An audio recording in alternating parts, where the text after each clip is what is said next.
Olá, meus alunos do primeiro ano do ensino médio do Colégio Dom Bosco Itapetininga, tudo bem com vocês? Professor Ricardo. Se você veio direto aqui a essa videoaula, eu peço que você volte e assista a primeira videoaula sobre aminoácidos. Ela é de fundamental importância para a gente poder aprofundar aqui os nossos conhecimentos sobre proteínas, ok? Bom, nesse slide, gente, eu tenho um conjunto de informações, tudo relacionado a funções de proteínas. Observe a diversidade de funções enzimáticas, estruturais, de reserva, de transporte.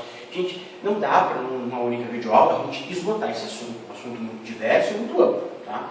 A única função aqui que nós iremos aprofundar, e ainda não será dessa videoaula, será a nossa terceira videoaula relacionada a proteínas, é a função enzimática. Certo?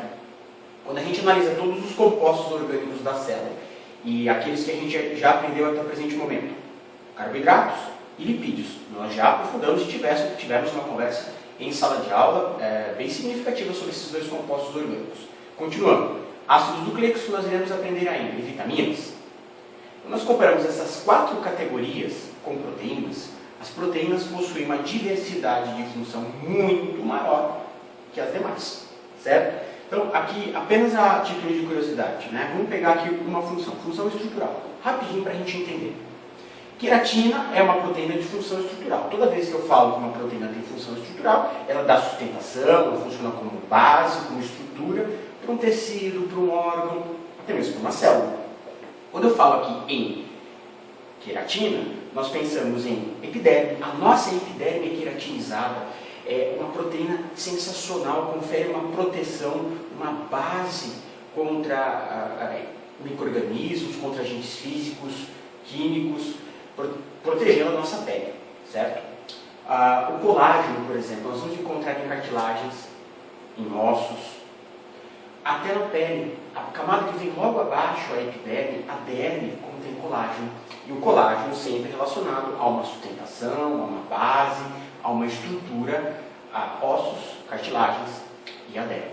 Ok? Uma outra função aqui que a gente pode pensar e rapidinho de entender é a função contrátil, actina e miosina. Nós vamos encontrar actina e miosina em grande quantidade em nossos músculos. São proteínas com função contrátil. O que é uma função contrátil? Uma função relacionada à contração, relacionada ao movimento. Essas proteínas se contraem e ao se contraírem, ao se movimentarem, lógico, gastando energia, gastando ATP para que esse movimento ocorra, a célula se encurta. A célula de músculo se encurta, o tecido se encurta, o músculo se encurta. Então nós observamos um movimento de contração e aí a gente consegue entender, por exemplo, por que uma articulação móvel se movimenta a partir da contração muscular, que ocorre então a partir da contração dessas proteínas. Ok? Bom, vamos dar uma analisada aqui no próximo slide. E aqui eu tenho algo que a gente já citou, que a gente já entendeu na videoaula anterior, que são os aminoácidos como unidades fundamentais, monômeros das proteínas. Lembra, a proteína é um polímero. O que é um polímero? É uma macromolécula formada pela mesma parte repetida milhares de vezes. Essa mesma parte repetida milhares de vezes são os aminoácidos. Lembra lá do que era aminoácido? O grupamento amina e o grupamento ácido carboxílico. Então, um aminoácido, a ligação que se forma entre um aminoácido e outro é a ligação peptídica. Lembra lá que o ribossomo monta essa ligação peptídica? Então, o ribossomo estrutura e monta a proteína.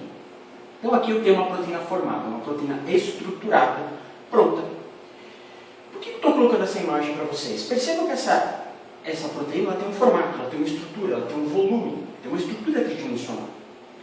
Nós relacionamos sempre a formato da proteína à sua função. Então, o que determina a função da proteína aqui específica? Sempre o seu formato.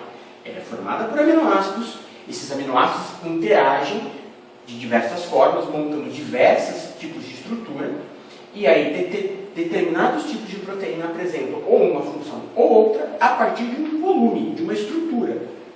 Ou seja, de novo, o que determina a função da proteína é a sua estrutura, é o seu formato, é o seu volume, a sua estrutura tridimensional, certo? Bom, de fundamental importância lembrarmos aqui do nosso dia a dia alimentos ricos em proteína, tanto alimentos de origem animal quanto alimentos de origem vegetal, aqui as carnes, seja ela bovina, suína, de peixe, de frango, ovos, leite, derivados do leite e também aqui de origem vegetal. Vegetais sempre com coloração verde escuro, né? Representa para a gente sempre uma boa fonte de proteína. Bom, então nós estamos diante de moléculas pesadas, moléculas grandes e que representam sempre uma grande quantidade de matéria nas nossas células. Quando a gente analisa todos os compostos orgânicos, os 5, né? Então, ó, carboidrato, lipídio, ácidos nucleicos, vitaminas e proteínas. Proteína em células animais, portanto em células humanas, representa para a gente um composto sempre em maior quantidade, sempre o mais abundante. Lógico que de tecido para tecido, de órgão para órgão, alguns possuem mais proteína, outros possuem menos proteína. Vale lembrar que essa análise, galera, ela é feita apenas para compostos orgânicos, porque a substância que a gente sempre vai encontrar em maior quantidade nas células sempre será água. Lembra aquela relação entre água e metabolismo? De fundamental importância, você não pode esquecer. A água se comportando como um solvente universal, transportando substâncias para o interior da célula, para fora da célula, mantendo o metabolismo, certo? Bom, mas voltando aqui para proteínas, são constituintes básicos da vida. A diversidade de funções que eu já citei.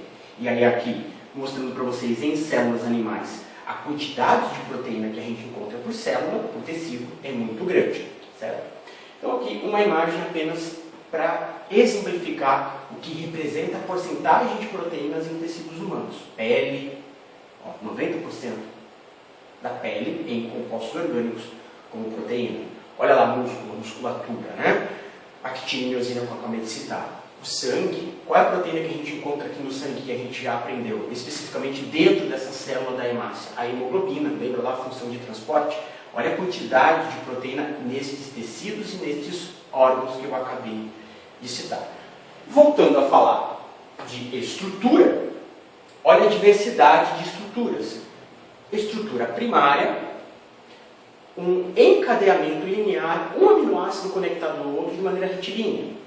Perceba que essa estrutura primária ela vai formando novas interações, e essas novas interações, esses novos formatos, chegam aqui a uma estrutura tridimensional com volume. Volto a falar, o que determina a função de uma proteína é o seu formato. Pessoal, de fundamental importância que você identifique essa relação entre estrutura e função. Estrutura e função, de fundamental importância para a gente poder entender a aula de enzimas. Tá? A aula de enzimas é a nossa próxima videoaula, ok? Então, lá eu preciso que você reconheça comigo uma estrutura, um formato e uma especificidade em estrutura e formato determinando a função, ok? Então, função enzimática vai ser o assunto da nossa próxima videoaula. Tá? O Jason vai trabalhar com vocês também na função enzimática pela perspectiva da química. Ok? Bom, até a nossa próxima videoaula. Muito obrigado, meus amores.